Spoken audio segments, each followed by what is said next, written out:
يقول بقي يعقوب عليه السلام، بعض المفسرين قال 40 سنة أعمى، شيخ كبير يبكي في الليل والنهار، ثم سجد ليلة من الليالي وهو في السجود يبكي، أعمى شيخ كبير فقد ولديه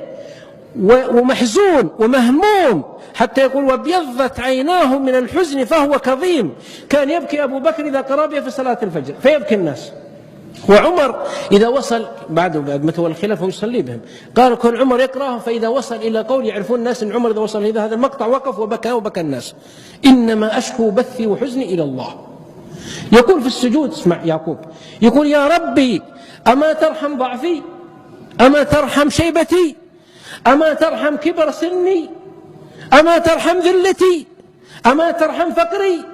قال فأوحى الله إليه في ليلة وهو نبي مكلم، قال يا يعقوب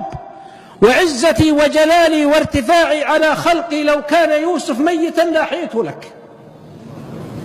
ثم جته البشرى في اليوم الثاني، قال لا تيأسوا من روح الله، لا تيأس، ترى الفرج ياتي، هي الأيام والغير وأمر الله ينتظر، أتيأس أم ترى فرجا فأين الله والقدر، إن مع العسر يسرا، إن مع العسر يسرا، دع المقادير تجري في أعنتها ولا تبيتن إلا خالي البال، ما بين غمضة عين وانتباهتها يغير الله من حال إلى حال. العظيم الواحد هو الله، المالك هو الله، الصمد هو الله، القهار القدير الغني الله وحده، لا ينفذ أمر في الدنيا إلا نفذ في السماء. يقول واحد شعبي شاعر لا تشتكي يا واحد بات مهموم، ترى الفرج عندك اقتراب الحزام، اشتداد الحزام، وإن كان عينك خالفت لذة النوم انت تنام وخالقك ما ينامي.